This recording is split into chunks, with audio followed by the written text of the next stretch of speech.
welcome to Topic 2 info session conducted by the Korean Club. Hopefully this presentation will be useful for you. And it's a part of our Korean Education Week series. And yesterday we had a speaker who shared her journey to Yonsei. Today we will be talking about topic. Tomorrow we'll be talking about GKS info session, so make sure to come. It will be at 5 p.m. Yeah.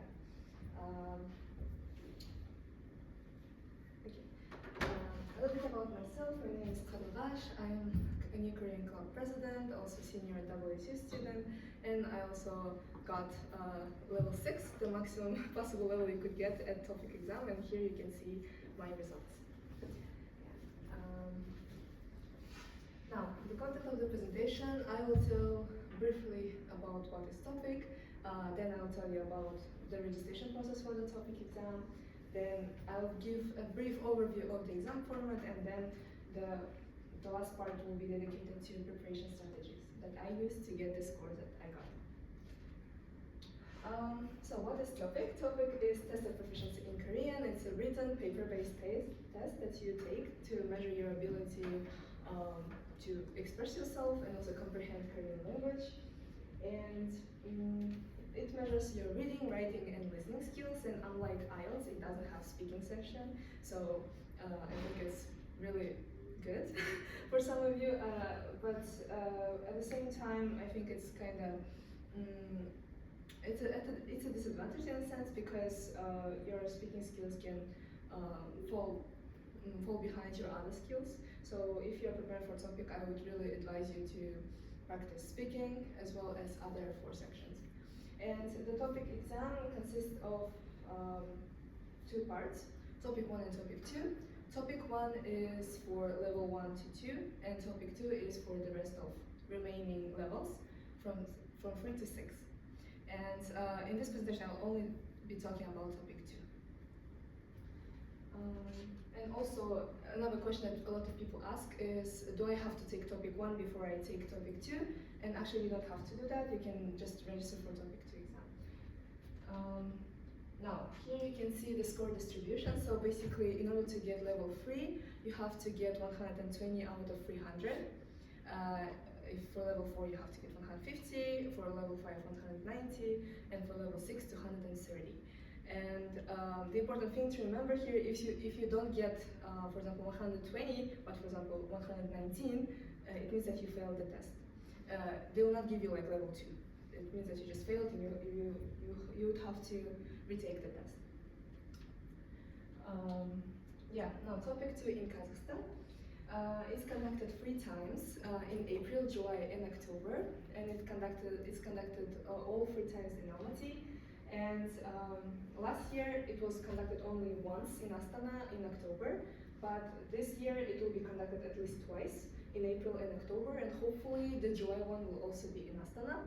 And usually they give, in Almaty there are 400 test takers who can take the exam, and in Astana is only 150.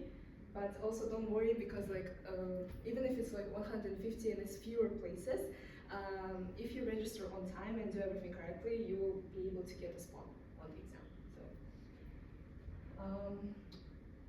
how to register for TOPIK? First of all, I would really and highly advise you to follow these Instagram pages. If you're going to take the exam in Astana, please follow Kas Korean Culture, because they administer the test. And if you are planning to take a test in Almaty, please follow the Korean Center KZ website and look for updates there. And usually updates come out like 2 to 3 months before the TOPIK exam, and a post like this will come out, and it will include all the necessary information about the test. And the registration itself consists of 2 parts: online registration and offline payment. So about the online registration, so basically these Instagram pages will post Instagram stories with the link to the Google form, and you just have to follow this Google form and fill it out.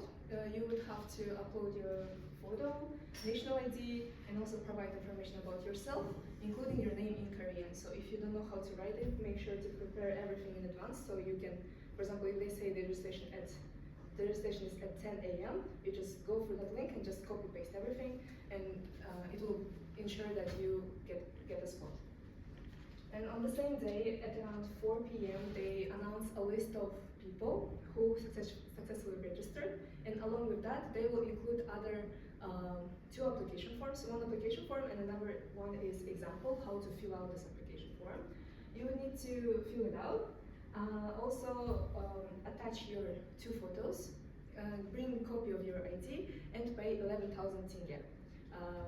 Before that, it was only done by cash, but now you can do it by cash or via Kaspi. You need to look for instructions. And you just go to the center, either Korean Culture Center or the center in Almaty, and make the payment. And if you cannot do it yourself, you can ask another person to register for you. And these are the days of the TOPIK exam in 2025. So it will be April 13th, July 13th, and October 19th. And registration will happen, for example, it's already passed in January, and the next registration will be right after the first TOPIK exam.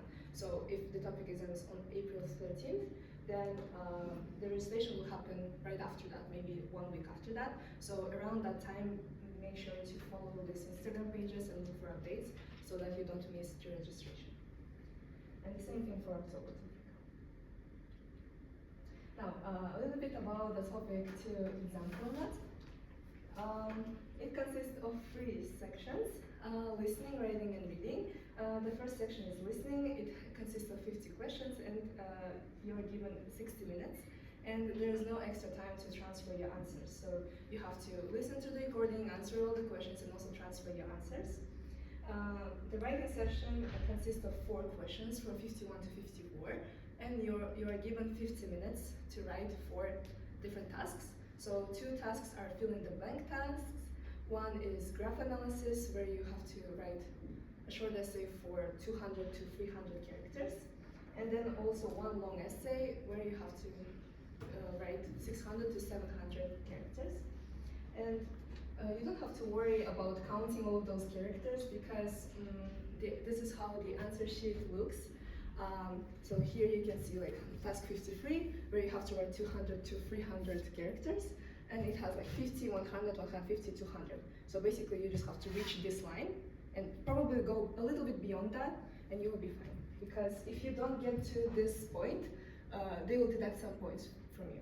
So to avoid that, it's better to reach this limit. And an important thing to know that writing exam starts right after listening exam.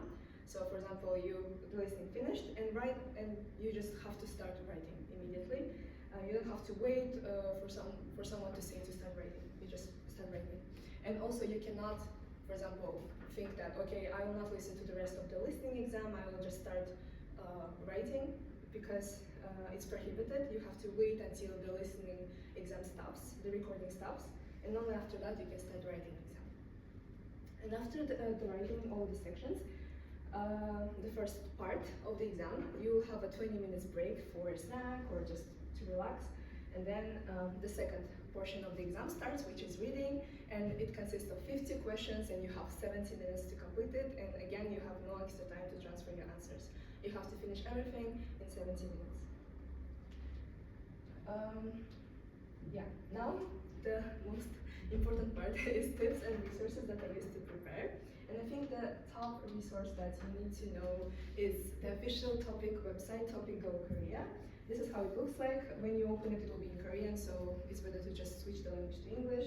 And here you can register for the TOPIK exam. And after you take your TOPIK, like 1.5 months later, you can check your results on the same website. And you can also read all the information about TOPIK exam. But the important thing for us is study TOPIK part, because this is where you will practice. You go to solve TOPIK questions, and here you can see like past papers, actual past papers that were administered to students, and you can just practice with that. For example, you need these 2. So TOPIK II Dukki, TOPIK II Ilki, and you just, with the timer, you solve them, and right after that it will show your correct answers, your wrong answers, and your score. And the important thing is not only practicing, but also understanding why you made a certain mistake and what kind of mistake you've made.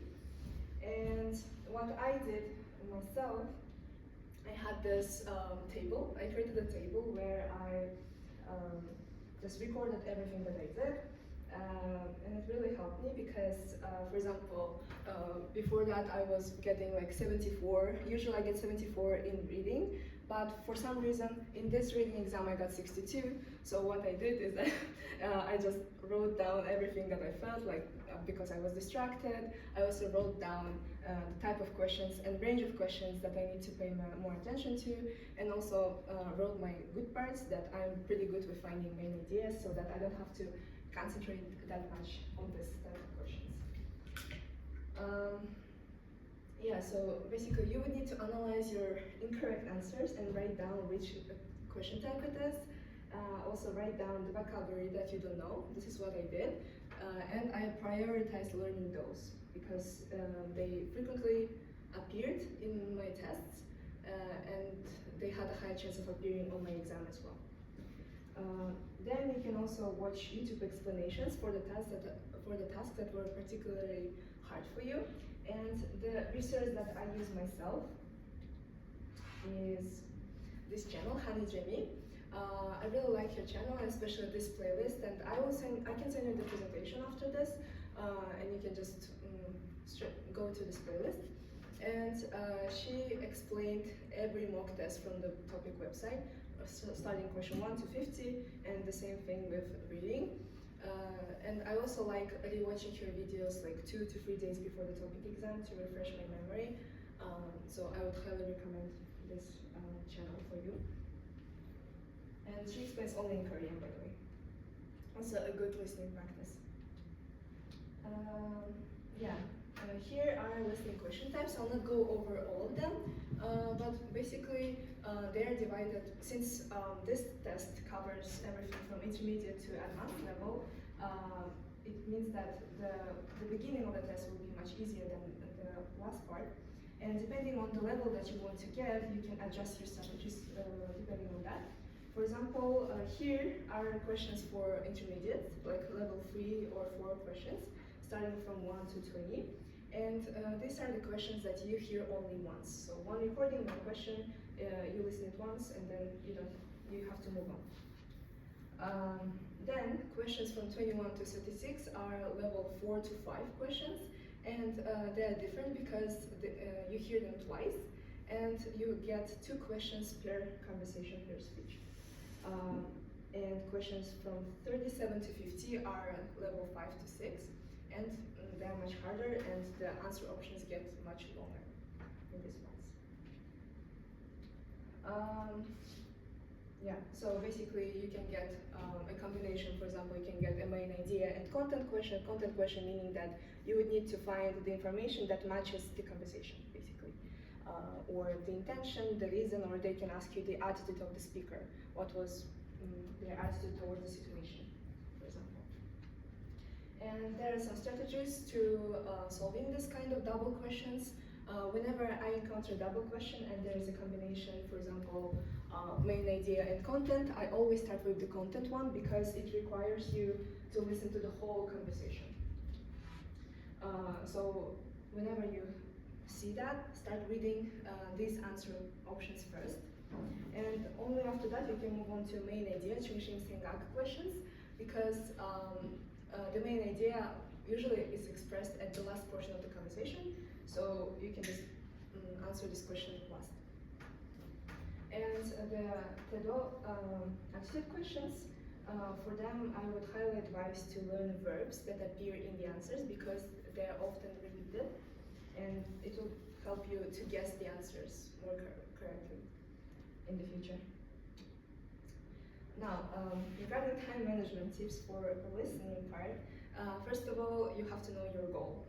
If you know that you only need level 4, then you can just put all your focus to answering the first 20 to 30 questions right, and you don't have this kind of pressure on yourself that you have to get everything right. And whenever the recording starts, you don't have to listen to instructions because before that we will practice a lot. So you can just start, whenever they allow you to open the booklet, you can just start looking through the first 4 or 5 questions and reading ahead, highlighting keywords in your answers so that whenever the recording starts, you already familiarize yourself with the questions. And it will be much easier for you to select the right answer. Also, my advice would be once you selected your answer, transfer it to your answer sheet right away because you'll not have time to recheck your answers. You cannot come back and recheck it. The only thing that you'll have time for is probably just randomly guess. So bear that in mind. And if you aim for a higher level, like level 5 or 6, try answering double questions from the first try. For example, if a recording played twice, I usually try to answer these questions from the first attempt and just move on to the next questions because I know that the upcoming questions will be much longer and I will need more time to read through the answers.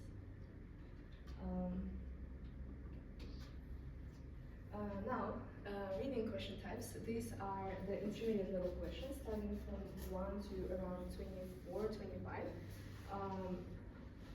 And after this, we have, and other questions starting from 27 are just advanced versions of intermediate level questions.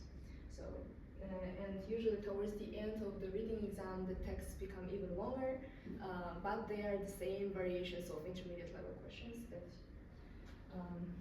were listed here. And my strategy for reading would be, again, since reading is much harder, it includes a lot of advanced vocabulary, I would try answering the first 20 questions as quickly as possible because they're much easier and you would save time for yourself and concentrate on other questions and you will have more time to read through your answers. Yeah, and also the important part, if you don't know any a certain grammar point in questions 1 to 4, which are about grammar, you don't have to spend time and thinking like, oh, what grammar should I use? You can just guess it and move on to other questions, which will be much easier to answer for you, because it will be based on the text, not on your knowledge of grammar that you may not have, for example. And also for reading exam, it would be really important for you to read the answer, the options first before moving on to the text, so that you know what to look for. And my mistake was that when I started preparing for TOPIK, I was reading every single word in the text, and it was not very useful for me. So I would highly advise you to practice skimming so that you do not waste time and just learn different strategies to answer questions.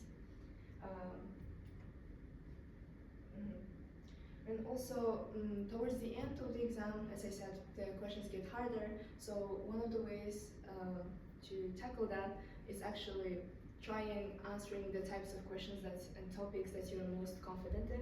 For example, if I know that I'm very good with main idea questions or ordering questions, I would just find an advanced version of it and try to solve it, and then skip questions that I'm not that confident in, and try to spend more time on questions that I know that I can answer.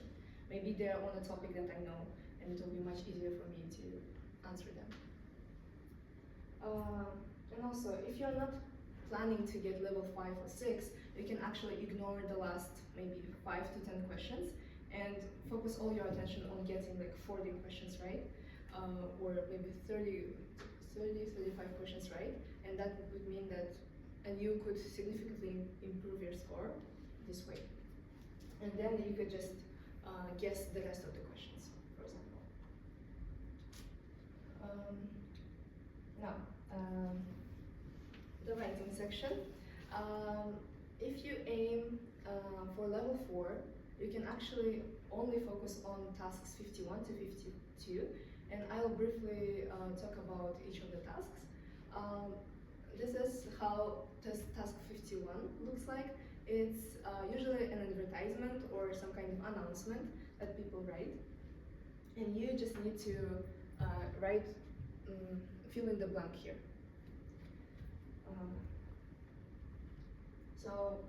And for this task you can get a total of 10 points.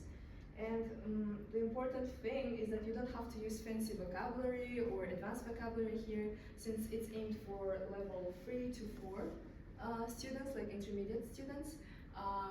You can just use intermediate level vocabulary and intermediate level grammar. The most important thing that they look for is actually for the accuracy of the words that you choose, whether they fit the context, or and they also look for your grammar accuracy, if you use the right grammar according to the situation. And for this task, it's better for you to use formal verb ending snida, and snika, etc. And also, in this task, it's important to not forget to use honorifics like si. For example, even in this task, they have, like they say, 맛있는 집을 아신다면, this kind of honorifics. So that means that they also expect you to write with honorifics. Yeah. And this is how task 52 looks like. Again, it's filling the gaps, filling the blank, but this text is more like a text that you could see in the literature or some kind of books. So they also expect you to use some more advanced, a little bit vocabulary, etc. That fits the context again. Here you can also get a maximum of 10 points. And again, also, you don't have to use fancy vocab, just the one that fits the context. Yeah, and here you can use, and you should use actually, narrative form, nda. And also, the text itself can contain hints for correct word or grammar. So you can just look out for that and train to find the words. You can actually repeat the words from the text. It will be even better because it will help with the flow of the text, which is good. Also, it's important for this task to learn grammar points. For example, if you use 왜냐하면, and whenever you see 왜냐하면 at the beginning of the sentence, probably your sentence would finish with 기 때문이다.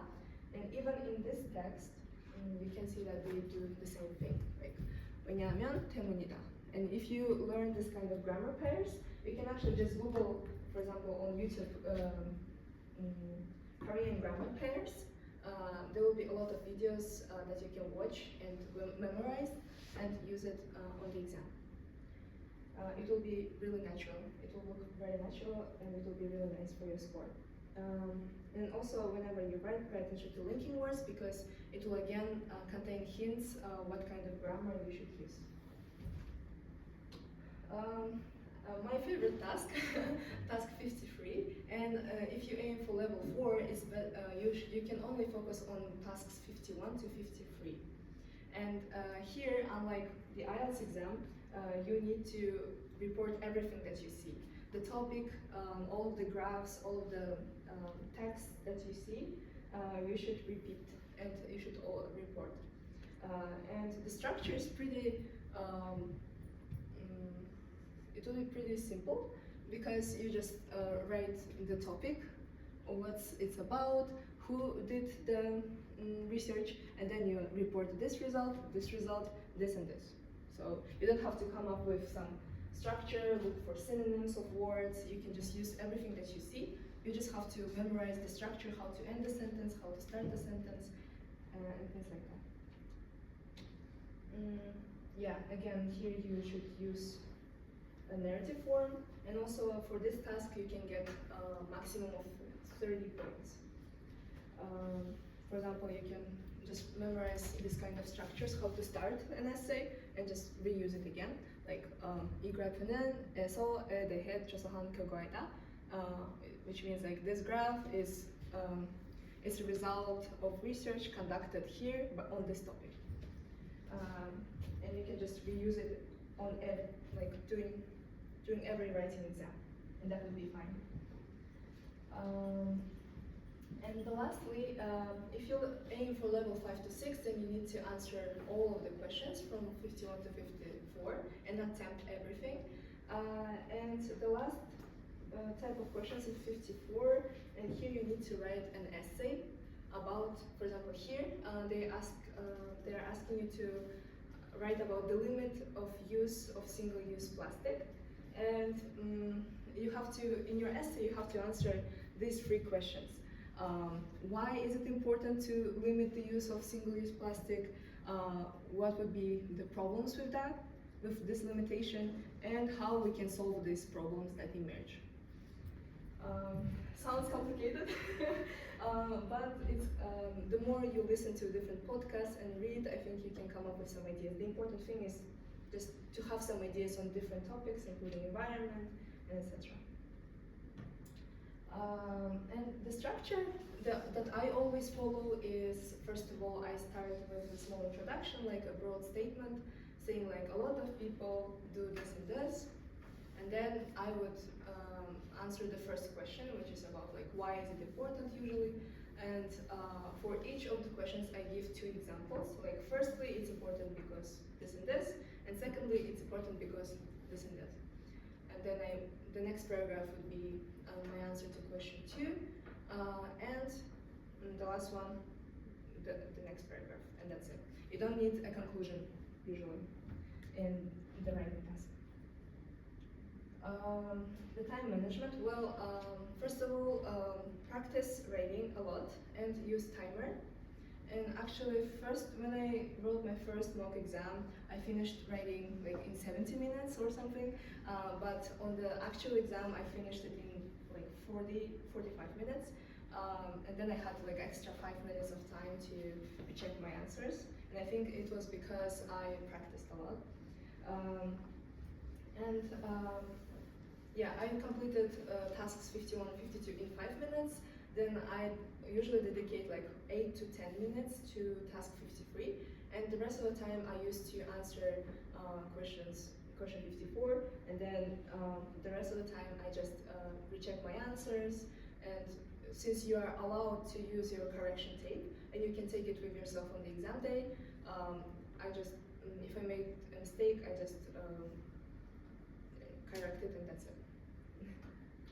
And I highly advise you to come with your own correction tape. They provide you with that, but you don't want to wait until the invigilator gives you the correction tape, so it's better to take it yourself. And the important part about vocabulary and grammar, I think in TOPIK exam, actually vocabulary is much more important than grammar. Although I would highly advise you to acquire like intermediate level grammar, like be really comfortable with that. But vocabulary is much more important, so you can use different books about like the most common topic words and just memorize these. Or as I said, you can just get the vocabulary from your practice tests and learn those. Because, yeah, as I said, reading and listening exams towards the end, they become really complicated because of advanced vocabulary. And the more vocabulary you know, the higher the chance that you'll get the answers correctly. Now, the resources that I use. One of the websites that I really like is TOPIK Guide website. It contains a lot of resources, including mock tests, and just different articles about the most common grammars, for example, that come on TOPIK exam. So you can check it out. And in the presentation, these links are clickable, so you can just open that. Then the books that I really like and most people recommend is like hot topic books. There are some. It has the editions by sections, for example, hot topic writing, hot topic listening, or just like tests that you can take. For vocabulary, there is like a SOC series, and there are 3 levels of these books, and you can also use them because it contains vocabulary lists for each level, and you can make sure that you know all of those words.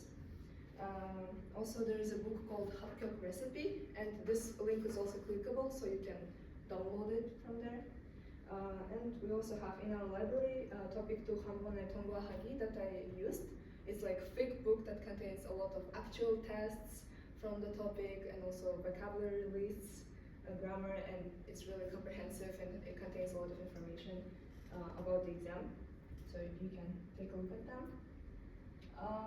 Yeah, and the books that I used myself and I highly recommend is like Korean Grammar in US Intermediate. It's a really good book because it contains a lot of grammar, like all the grammar that you need. It's very detailed. It compares different grammar structures that you can learn, and also, yeah, you can use it as a complementary source during your preparation. And actually, if you text me after that, I can send you all those books because I have a folder with them, so you don't have to look for them. Also, we have, and if you don't have time, like I did, I used this grammar, and also if you have like some basis of grammar, you can use this book called TOPIK Essential Grammar 150. It contains 150 essential grammars, right? And it's only related to topic. It doesn't include any extra information, only topic grammar that you need, which is good. And you can just refer to that whenever you forget something. And the book that I really love and that helped me to improve my writing skills a lot is all about Korean writing. It has, like, I think it has the best explanations of each type, and it builds your skills like step by step and skill by skill. For example, you learn to write introductions, then you learn to write your analysis, and etc. So, but it's in Korean. Maybe, I don't know if it has an English version, but it's in Korean, just in case. And for vocabulary, I love this book because, again, if you don't have time, it's the best source to learn words that will be on topic. It's called Topic in 30 Days, and it contains a lot of synonyms. For example, it gives a word, gives you example sentences, and also provides you synonyms and also related words, so that you don't only learn one word, but 3 to 4 words in one go. Yeah, I think I'm done. Now I'm ready to answer your questions, elaborate on some points if you want me to. So yeah, thank you for your attention.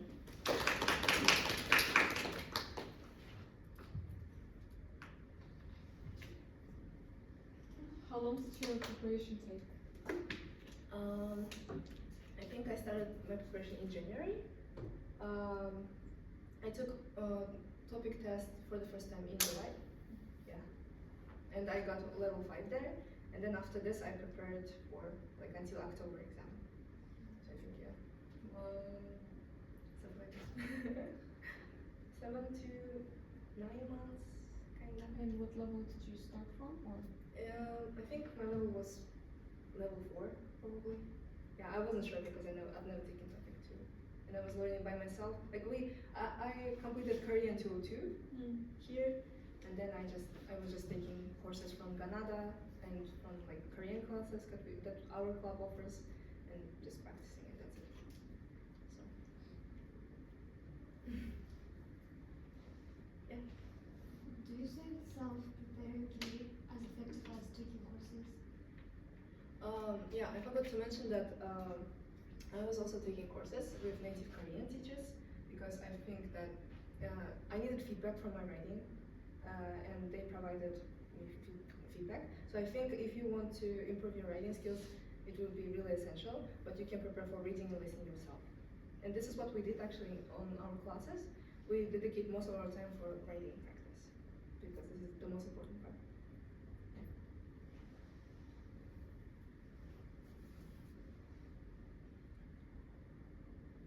You mentioned that you prepared for like 9 months in total, but it probably involved a lot of kind of trial and error. So if you went back in time, knowing all that you know now, how much time do you think it would take you? That's a good question. Maybe 3 months. Maybe. I think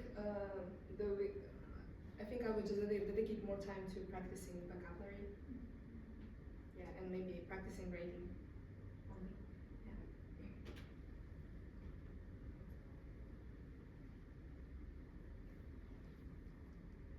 Yeah, the question. Yeah, if you don't have any questions, then you can text me on my Telegram. After the session, I can send you this presentation so that you can review it, because I think it was a lot of information for me a second. Yeah. If we prepare for topic 2, can we like take topic 1 easily? Yeah, it would be really easy. Like topic 1 is like to level 4, level 2, and if you're planning to take topic 2, then probably your level is higher than that. So it should be easier for you. Yeah, so again, you can text me. This is my also Telegram toggle. If you have any additional questions while you'll be preparing, you can also text me. Or if you want presentation or this Google Drive that I mentioned, you can also just text me here. Yeah. Thank you for your attention.